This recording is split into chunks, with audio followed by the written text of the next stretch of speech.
Shot and killed at Rose State College, while police say the attack was targeted. Plus, Oklahomans recovering from 12 tornadoes, the help coming from the nation's capital. And rain is on the way, why it could be a problem for students. This is OU Nightly.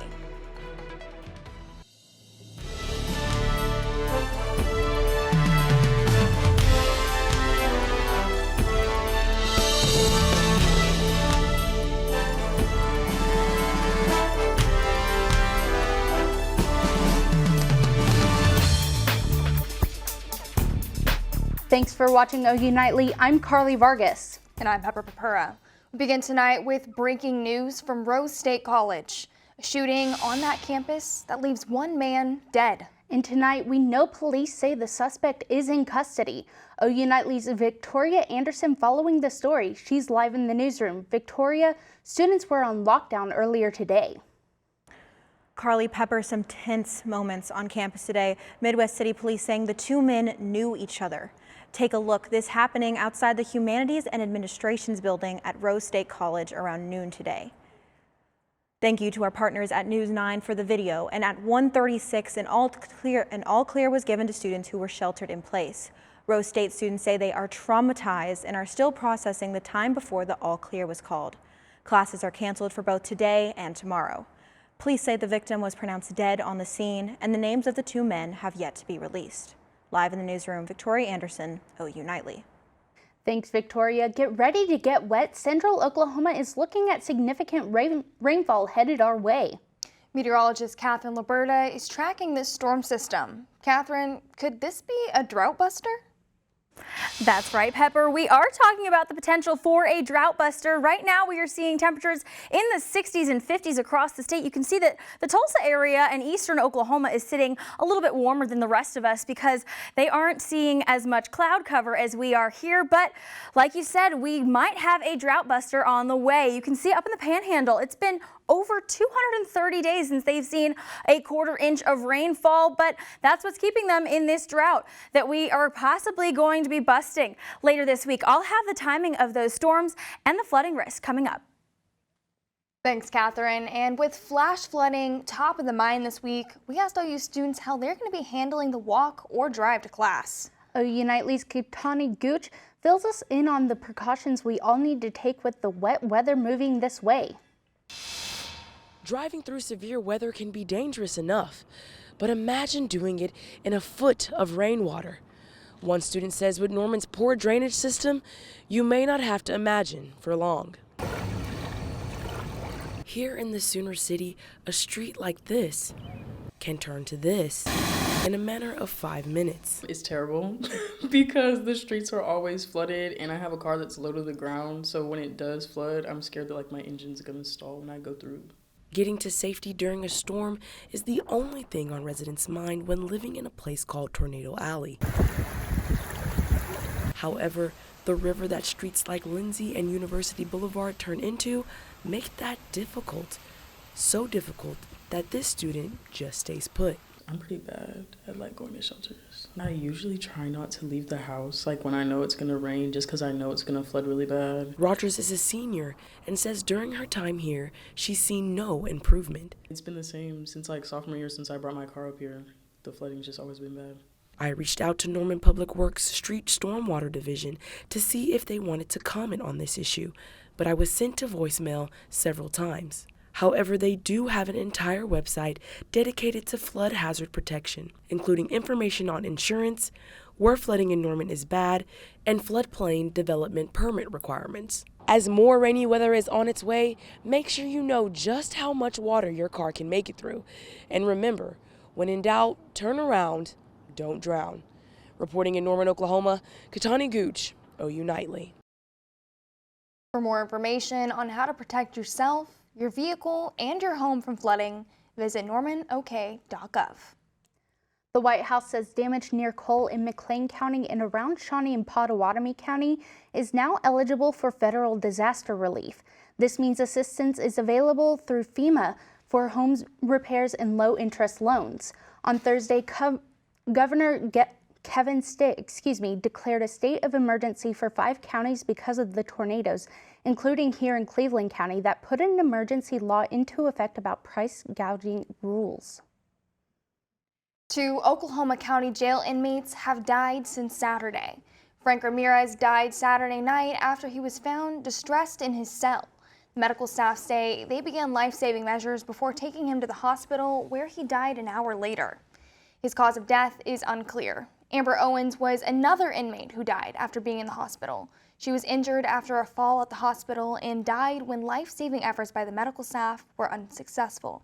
These come just after another death on Friday. That's 3 deaths from the detention center in 4 days.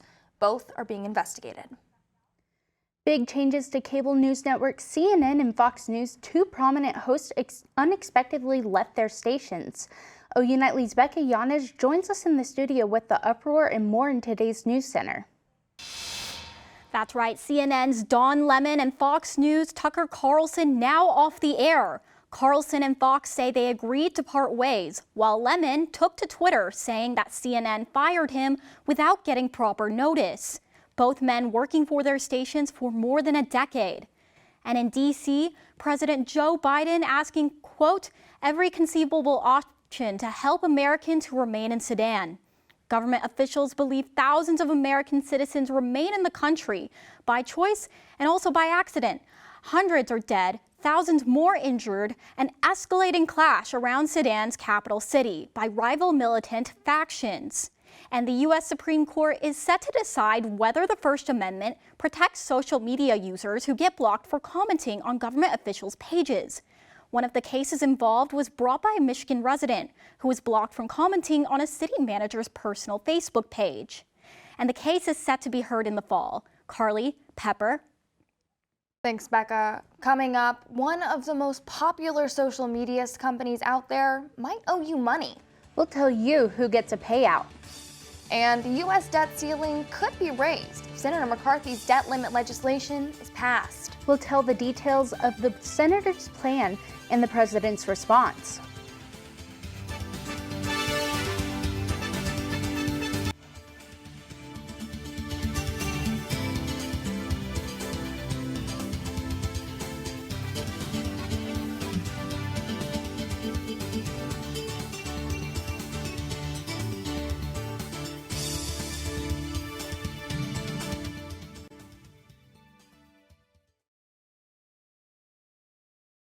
The Treasury Department keeping the nation afloat financially after the U.S. hit its debt ceiling in January.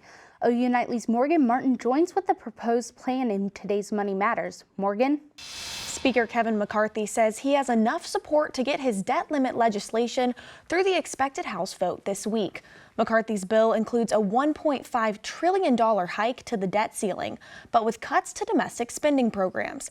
President Biden blasted McCarthy's bill, saying it would, quote, make it easier for the wealthy to cheat on taxes.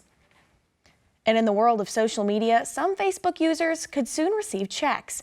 It's a multi-million-dollar settlement claiming the Cambridge Analytica and other third parties were using Facebook users' private information without their consent. Users who used the app anywhere from 2007 to 2022 will split $725 million. And another kind of check, Twitter officially removing legacy verified check marks. Users that would like that blue check mark now have to pay. Carly, Pepper. Thanks, Morgan. Next on OU Nightly, the National Weather Service's latest findings after tornadoes ripped through central Oklahoma. We have an overview of the damage. And something must be in the air because I've been sneezing all week. Catherine Liberta is going to give us a breakdown of these spring allergens in Maine weather. Catherine? That's right. We are going to see some rain move in, so hopefully those allergies will settle down in just a couple of days. I'll have your full report right after this.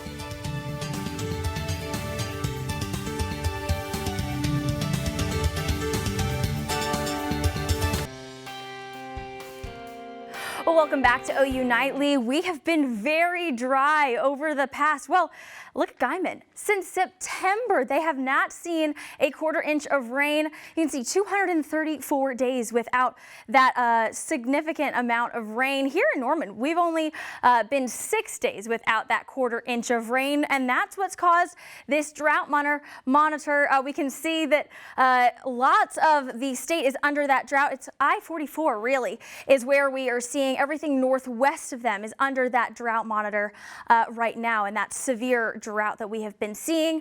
Looking at your current wind gusts, we are seeing a pretty decent wind coming out of the south, 14 miles an hour here in Norman, and that south wind is what is causing your allergies to act up. Trees sitting at a high right now.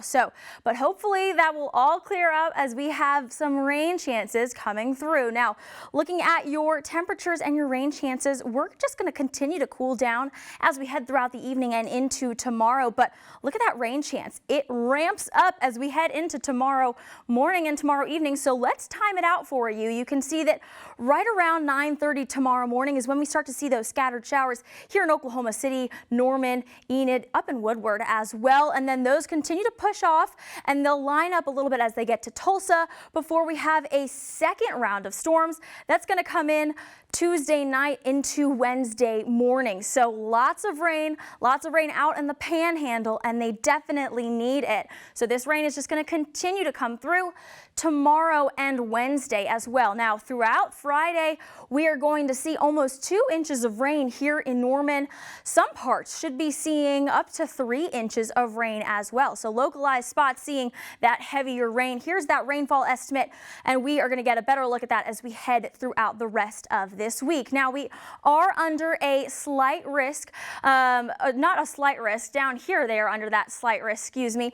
Here in Norman, we are under that marginal risk for severe weather tomorrow and Wednesday as well. But the big risk with these storms is going to be flooding. We can see that because we've been so dry, when we have lots of rain that's going to come down very quickly, that's what's going to put us at a risk for flash flooding tomorrow and Wednesday as well. Now, looking outside right now, it's beautiful. Temperature sitting in the 60s, so enjoy it while you can. We are going to be very dry still as well as we head throughout the rest of the evening. Temperatures in the 60s across the metro, and like I said earlier, they aren't seeing as much cloud cover out east, so they've been sitting a little bit warmer, almost hitting the 70s in some spots. Here's that cloud cover. Like I said, very clear out east, but we're seeing some clouds here. Now, as we head throughout the evening, we're going to see those temperatures drop down into the 50s, and they're going to stay there as we head throughout the rest of the week. Highs tomorrow sitting almost in the 60s for Norman, not too warm for us here. And then looking at the rest of the week, we're going to be way below average, and we won't see temperatures in the 70s until we hit this weekend and into the start of next week. So looking at your 7-day forecast, we've got lots of chances for rain as we head throughout the rest of the week, but then we are going to warm back up as we head into next weekend, even though we are going to be very cool as we head throughout the rest of the week. So you should enjoy that warm weather while you can today, because it's just going to get cold and rainy as we head throughout the rest of the week. Yeah, it sounds like the perfect time to whip out the trusty and definitely dusty rain boots and umbrella. Absolutely, especially for those people out in Guyman, and I haven't seen any rain in quite a while, so they're going to have to whip out those rain boots. Yeah, that's be a nice change for them. I had to dust them off. Absolutely. All right, well, thank you, Catherine. And as people are continuing to clean up after tornadoes rip through central Oklahoma, the National Weather Center is looking at the damage left behind. Lauren Brand has an overview of what they've found. Tornado damage is almost a rite of passage every Oklahoma spring. And so is the work the National Weather Service survey crews do after each storm hits. All week, survey teams have been focusing on tornadoes that have passed through Cole and Shawnee. We have to go out in the field and actually document exact locations of where the damage occurred and also the magnitude and any information we can gather about the character, whether it was, just thunderstorm wind versus tornado. Lindley and his team have their work cut out for them as both the width and length of the path is extensive. Their team plans on dividing up the area in a grid-like pattern in order to get more detailed results. Back in February, Norman was hit with a similar-sized tornado. Both of these tornadoes had an impact on local businesses and residential areas. So far on the north side of Shawnee, we have not seen as much residential structures damaged yet. There have been certainly a few, but not through the suburban neighborhoods that we saw on the east side of Norman back in February. While the final ratings for these tornadoes have been confirmed, the National Weather Service is still sending out teams to survey the damage. In Shawnee, Lauren Brand, OU Nightly. The National Weather Service stresses that it will take several days to determine the final rating of all of these tornadoes. Up next, another Heisman statue is being added to the OU campus. Pierce Loeffelholz will tell you which former Sooner was the talk of the weekend in sports. Pierce? Carly, Pepper, here a former Sooner on being immortalized on campus. Plus, OU baseball made program history, and Sooner softball had a shot at redemption. Sports is next.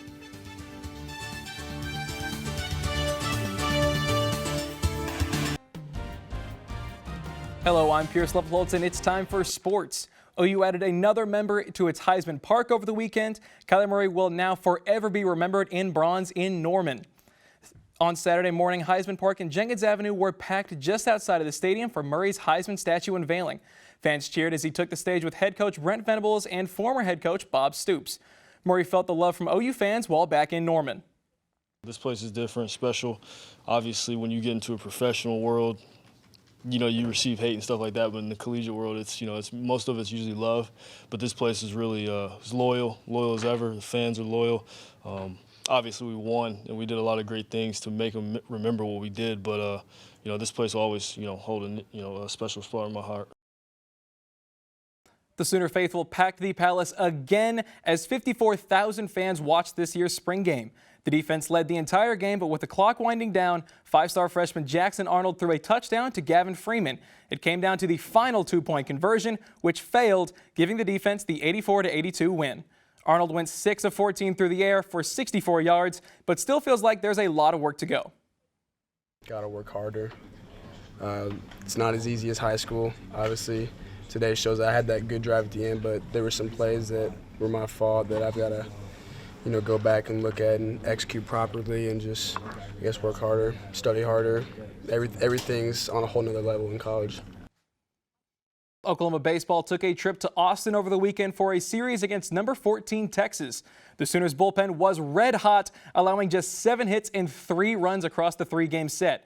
OU sweeps the Longhorns for the first time in Austin ever in school history. Oklahoma takes on Oral Roberts tomorrow night at home. First pitch is at 6:30.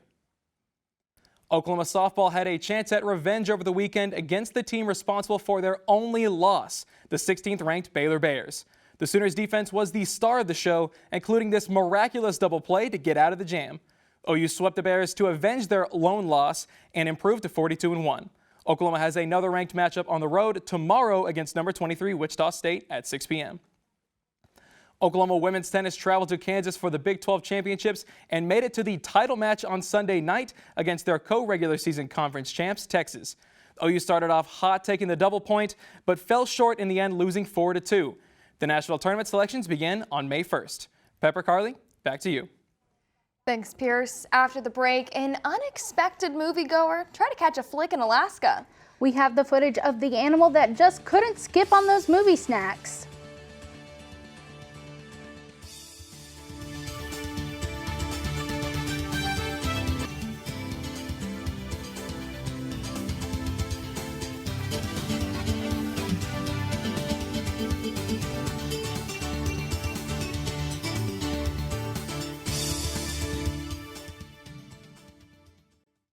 I'm Emmery Johnson at the OU Nightly Update Desk.